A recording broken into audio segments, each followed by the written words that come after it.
Olá, boa noite. Você vai ver hoje no Segunda Edição. Violência na Serra. Imagens mostram bandidos atirando contra a casa da vítima. Rio Grande do Sul na contramão da crise. Estado gera mais vagas de emprego formal do que número de demitidos no mês de março. Endividados do FIES podem renegociar valores atrasados do Fundo de Financiamento Estudantil até 29 de julho. Médicos cubanos que decidiram ficar no Brasil enfrentam dificuldades. Proibidos de exercer a profissão, eles apelam para outros tipos de trabalho. E o Ministério da Saúde decide bancar o tratamento da atrofia muscular espinhal a partir de outubro. Mas até lá, o que fazem as famílias dos bebês que não têm R$300 mil para pagar a dose do remédio? O SBT Rio Grande, Segunda Edição, está no ar.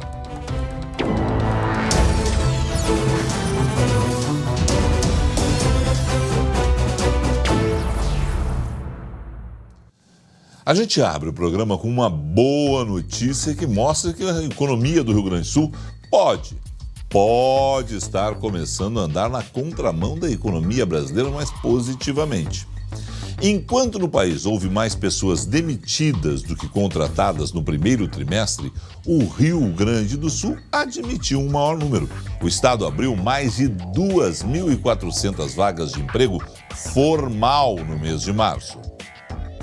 Felipe tinha dificuldade de encontrar uma vaga. Fiquei me perguntando, né? Será que falta algum curso? Será que falta alguma qualificação ali para eles me chamarem? O emprego e a chance de estudar apareceram graças a uma campanha da faculdade.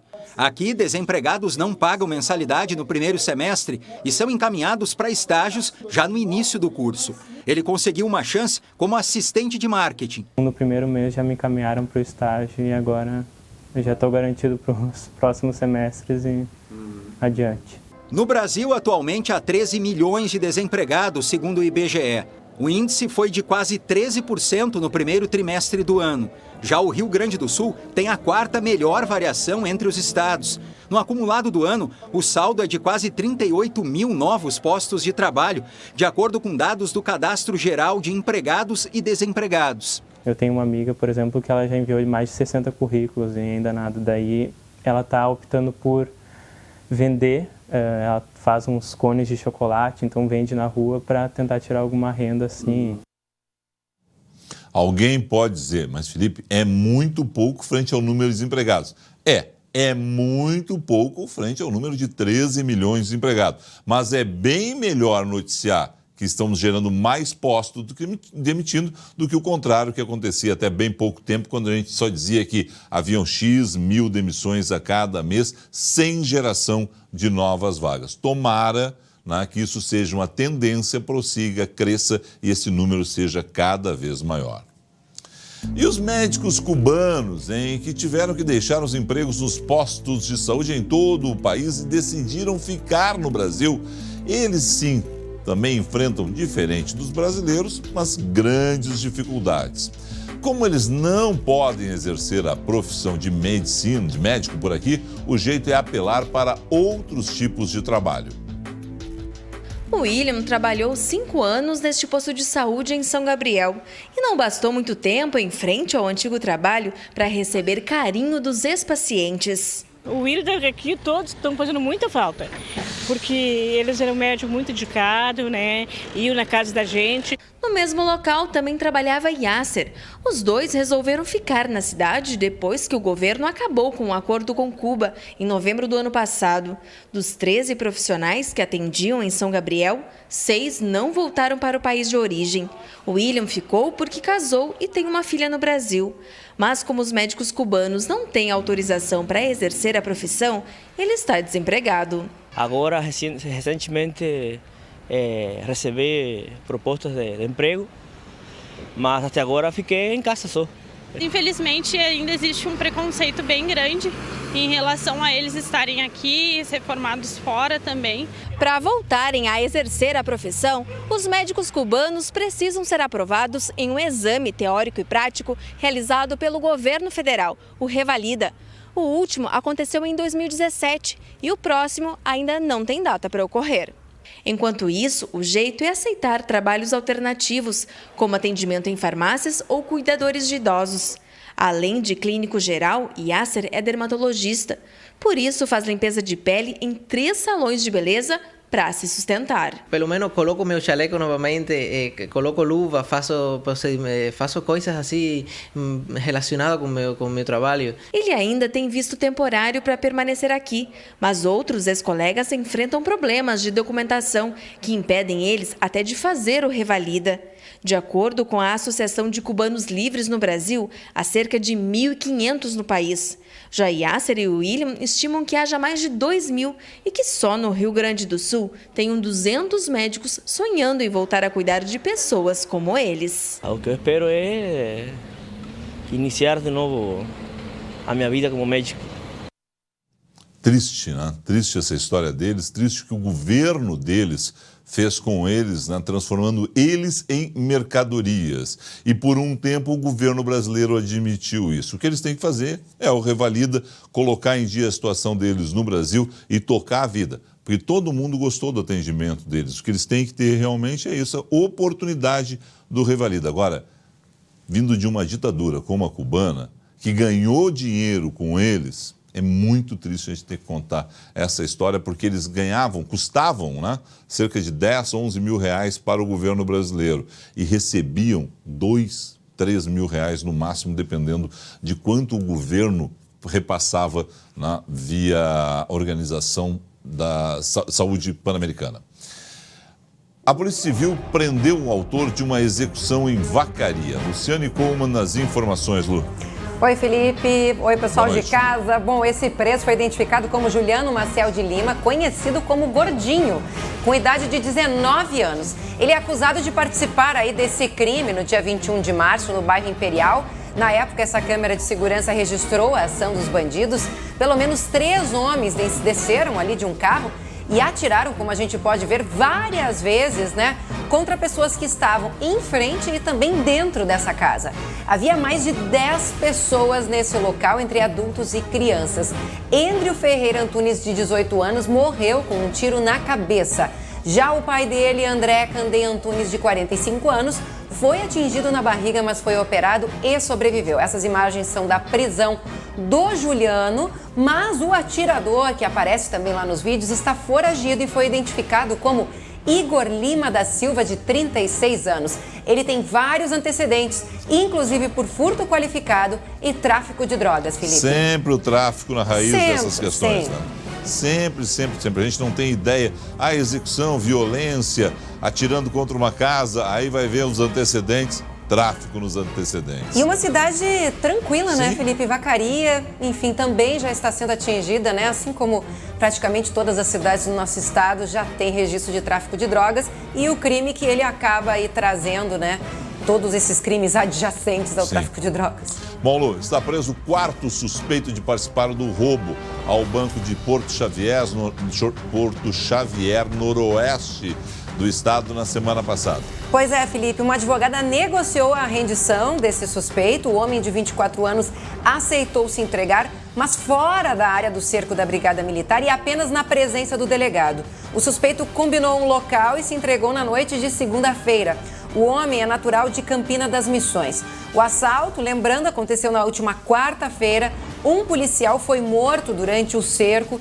3 suspeitos foram presos, tinham sido presos, né? Agora a gente tem essa 4ª prisão, né? Desse 4º suspeito. E um outro ainda morreu numa troca de tiros. A Brigada Militar acredita que ainda haja outros 2 integrantes escondidos no mato, mas ainda não sabe se eles se separaram ou não. Enfim, o cerco continua atrás desses 2 bandidos. Eu voltei a conversar hoje com integrantes da Brigada Militar e eles estão dizendo o seguinte, Lu, não vai ter refresco para esses 2 bandidos que seguem foragidos. O cerco da Brigada Militar, segundo os integrantes do alto escalão da Brigada com quem eu conversei, é feito de forma eficiente, não tem como eles fugir daquele local e a Brigada Militar quer prendê-los com vida, né? A menos que eles entrem em confronto com a Brigada, segundo esse alto escalão na Brigada Militar está pronta para o que der e vier na região. Não quer confronto, mas quer sim prender esses bandidos marginais responsáveis pela morte de um soldado em serviço. E uma outra profunda indignação de toda a corporação, o envolvimento do sargento, já aposentado, mas nesse caso, todo mundo quer ver ele devidamente punido com o salário da aposentadoria devidamente cassado, breve, de forma rápida, Lu, para que todos tenham ideia da seriedade da corporação que é a Brigada Militar, que não admite bandidos em suas fileiras. É o que todos nós esperamos, né, Felipe? Exatamente. A prisão desses bandidos, atrás das grades. Bom, vamos mudar de assunto? As dívidas do Fundo de Financiamento Estudantil, o FIES, podem ser renegociadas até o dia 29 de julho. O prazo é válido para ex-universitários que devem mais de 3 parcelas ao programa de crédito do governo federal. Nos últimos 2 anos, as consultas sobre o FIES aumentaram 30% neste escritório de advocacia. Para alguns estudantes endividados, a alternativa é recorrer à justiça. Se entra, a princípio, com uma revisão, com uma revisional, para analisar as questões, as cláusulas, os juros, a correção monetária, o prazo. Antes disso, é possível voltar a ter crédito com o governo através de uma renegociação. Hoje, o número de inadimplentes chega a 20% do total de contratos do FIES, segundo o Fundo Nacional de Desenvolvimento da Educação. São mais de 500 mil estudantes com prestações vencidas que somam 2 bilhões de reais. Quem se enquadrar nos critérios de renegociação tem até o dia 29 de julho para encaminhar o pedido na agência bancária onde fez o contrato. A medida vale para os contratos liberados até o 2º semestre de 2017, que estejam na fase de pagamento e com atraso de pelo menos 3 meses. O contrato também não pode ser objeto de ação judicial. A dívida acrescida de juros e encargos vai poder ser negociada em pelo menos 48 vezes, com entrada de no mínimo R$1.000 e parcelas mensais de R$200 ou mais. O presidente do Sindicato do Ensino Privado do Rio Grande do Sul diz que o refinanciamento não resolve o problema do acesso ao crédito estudantil. O que esse governo e os outros governos precisavam fazer é transformar um FIES em programa de Estado. Se eu sou um médico, quem sabe eu presto um tempo de serviço para a comunidade para pagar esse meu financiamento. Se eu sou um engenheiro, quem sabe eu vou construir estradas para o governo para pagar isso que eu recebi, porque é um investimento do país nos seus jovens. Com a dívida renegociada, os nomes do estudante e do fiador são retirados dos órgãos de proteção ao crédito. E os nossos políticos, que maravilha, rapaz. Na hora de se eleger, todo mundo é contra aumento de impostos. Depois, aprovam o aumento.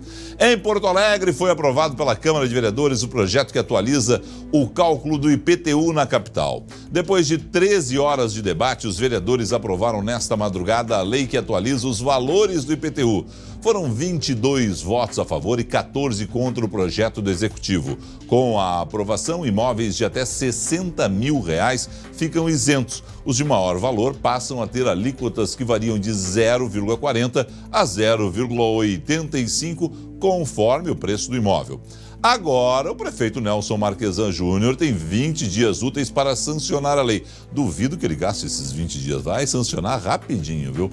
Marquesan já disse que o aumento do IPTU será escalonado em 6 anos. As isenções para 19% dos imóveis de Porto Alegre valem a partir de 2020. As reduções para 31% dos imóveis da capital também valem a partir de janeiro do ano que vem. Viva aqueles todos que rasgaram os discurso mais uma vez, rapaz, vou te dizer.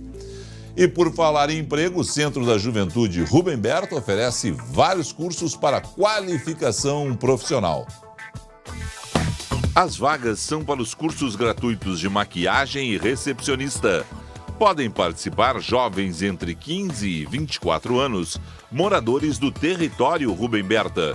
Para se inscrever, é necessário apresentar documento de identificação, comprovantes de endereço e escolaridade direto no Vida Centro Humanístico, que fica na Avenida Baltazar de Oliveira Garcia, número 2132, em Porto Alegre.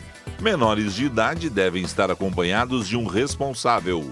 O horário de funcionamento é de segunda a sexta-feira, das 8 da manhã às 5 da tarde. Mais informações pelos telefones 51 30 13 7138 e 30 24 53 24. Agora deixa eu falar de algo que eu entendo muito, gosto bastante: boa comida. A Serra Gaúcha é famosa pela fartura e qualidade de sua gastronomia. E o galeto de Paolo faz parte dessa história. É a tradição de se reunir em volta da mesa com o melhor da culinária típica italiana da Serra e muita coisa boa para contar. O Di Paolo está presente em 3 estados e em 12 casas no Rio Grande do Sul, Santa Catarina e também em São Paulo. Sábado, almocei com a Eliana, rapaz. Programa todos os domingos aqui no SBT, no Di Paolo da 18 do Forte, lá em Caxias. Estava uma delícia. É o melhor galeto ao primo canto do Brasil. Crocante por fora, macio por dentro, não tem nada igual. E a sequência de pratos do Di Paolo tem sopa de capelete, salada, massas e diferentes tipos de molho. Tudo servido na mesa e à vontade. Di Paolo é fartura de pratos e de sorrisos há 25 anos. Visite o galeto Di Paolo mais próximo e aproveite a alegria à vontade. A gente volta em instantes para falar sobre a história do pequeno Diogo. Ele está precisando da nossa ajuda. Tem uma grave doença e cada dose do medicamento que ele precisa custa mais de 300 mil reais. Em instantes.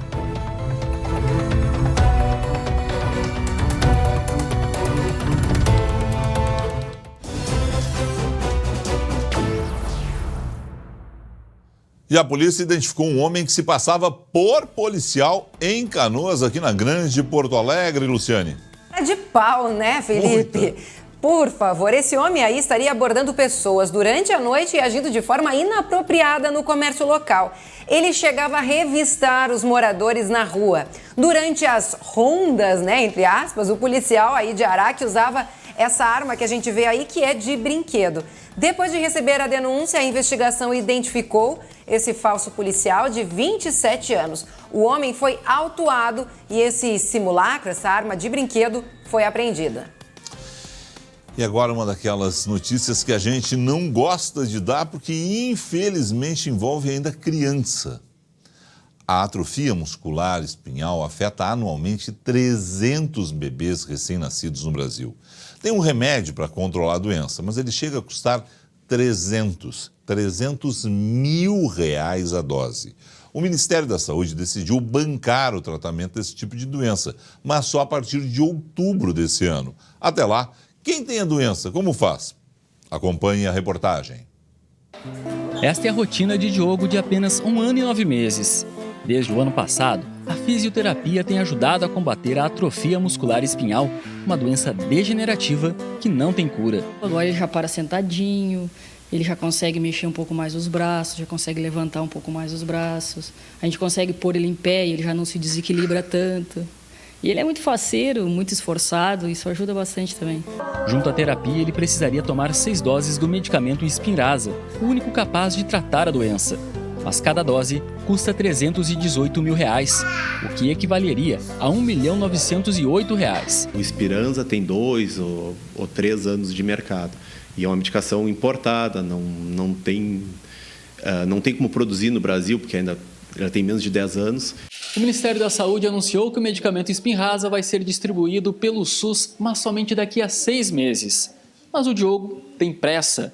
Para evitar o avanço da doença, ele precisa iniciar o tratamento o quanto antes. Quanto mais espera a medicação, mais neurônios ele vai perdendo e mais ele vai se debilitando e perdendo função. Quanto antes a gente conseguir a medicação, menos ele vai perder de função motora. O pai de Diogo é agricultor e a mãe taxista. Desde que souberam do diagnóstico, não medem esforços para arrecadar recursos. Para isso, criaram até uma campanha. Está sendo em torno de 12% a 15% por enquanto de uma dose que foi arrecadada, mas acredito que vamos conseguir, né? Enquanto isso a gente não dorme, a gente fica cuidando do jeito dele, a respiração dele, se aparece alguma coisa de diferente nele, então a gente fica numa angústia, né? Que ele tenha uma vida individual, que ele possa ir e vir sozinho. E se Deus quiser que ele seja um cadeirante, ele vai ser amado do mesmo jeito. Mas, enquanto isso, a gente vai correr atrás. Se Deus quiser, a gente vai conseguir. Ame o Diogo ganhou a internet, com a vaquinha coletiva e o comércio de várias cidades da região sul. E o Diogo não pode esperar os 6 meses, a gente não pode esperar pelo dinheiro que vai vir ainda do governo. Nós temos que se mobilizar, a nossa comunidade, tanto de Canguçu, todo o estado do Brasil, que for contribuir com esse dinheiro, nós temos que arrecadar esse fundo o quanto antes para nós ajudar o Diogo, né? Enquanto isso, o pequeno Diogo é só sorriso. Vamos lá, né? Vamos ajudar o Diogo. Eu sempre passo muito mal quando vejo criança tendo esse tipo de necessidade. Legal do governo, reconheceu a doença, outubro vai iniciar, mas por que outubro? Por que não agora, sabe? Daqui a pouco vai entrar no ar o Nascimento e a Raquel Sherazade, e eles vão mostrar falcatrua em algum ponto desse país. É dinheiro público que deveria estar indo para o Diogo e para outras crianças, ou para os idosos, porque é dinheiro dos nossos impostos que deveria ir para a saúde, para a dignidade das pessoas. Um dinheiro bem aplicado é o dinheiro no Diogo e em outras crianças que tenham essa doença, para que eles possam se recuperar e ter uma vida normal. Enquanto o governo espera 6 meses, a gente vai ter que ser mais ágil, tá? Por isso estamos pedindo aqui a sua ajuda para a campanha. Todas as informações sobre como você pode auxiliar na nossa página do Facebook, no Facebook do SBT, facebook.com/SBTRS oficial. Por favor, ajude, né? É aquela hora que hoje todo mundo, tem muita gente entregando imposto de renda atrasado, né? Aí a gente fica pensando, nosso dinheiro, ao invés de ir para a saúde, para os meninos como o Diogo, para crianças ou para os nossos idosos, está indo para onde? Sabe? E a gente paga imposto nesse país. Luciane, previsão do tempo para o feriado, Lu? Olha, Felipe, hoje você já deve ter sentido assim que o dia amanheceu bem friozinho, né? É verdade, hoje foi mais... hoje amanheceu assim, mais agradável, mais cara de outono. Olha, nesse momento faz 19 graus. A mínima hoje registrada aqui no estado foi em São José dos Ausentes, fez 1 grau e 7 décimos, temperatura de inverno. Pois é, o pessoal teve que tirar do armário aí os edredons, os cobertores, aquela mantinha camarada. Bom, vamos dar uma olhadinha então no mapa para ver como é que fica o tempo amanhã. Um sistema de baixa pressão vai trazer instabilidade e umidade para a metade norte. Nessa região pode chover a qualquer hora do dia, com riscos de chuva intensa. Agora, entre o sul e o leste, o sol predomina e aí fica mais quente que hoje. Aqui em Porto Alegre, sol e nuvens, máxima de 24 graus nesse feriado aí de 1º de maio. A tendência é que o tempo seco predomine toda a semana e a temperatura vai subindo gradualmente à medida em que os dias vão passando, até que no sábado a máxima pode chegar a 30 graus. As mínimas ficam baixas, mas aos poucos também começam a subir. Felipe. Obrigado, Lu. Uma excelente noite para você. Boa noite. E amanhã, até amanhã, notícia não faz feriado, tá bom? Tá bem, né? Com certeza. Trabalho, aqui. Dia do trabalho. Mais notícias locais às 11h40 com Marcelo Coelho. Na sequência, Débora de Oliveira. Fique agora com Carlos Nascimento e Raquel Sherazade no SBT Brasil. Até amanhã. Bom feriado a todos.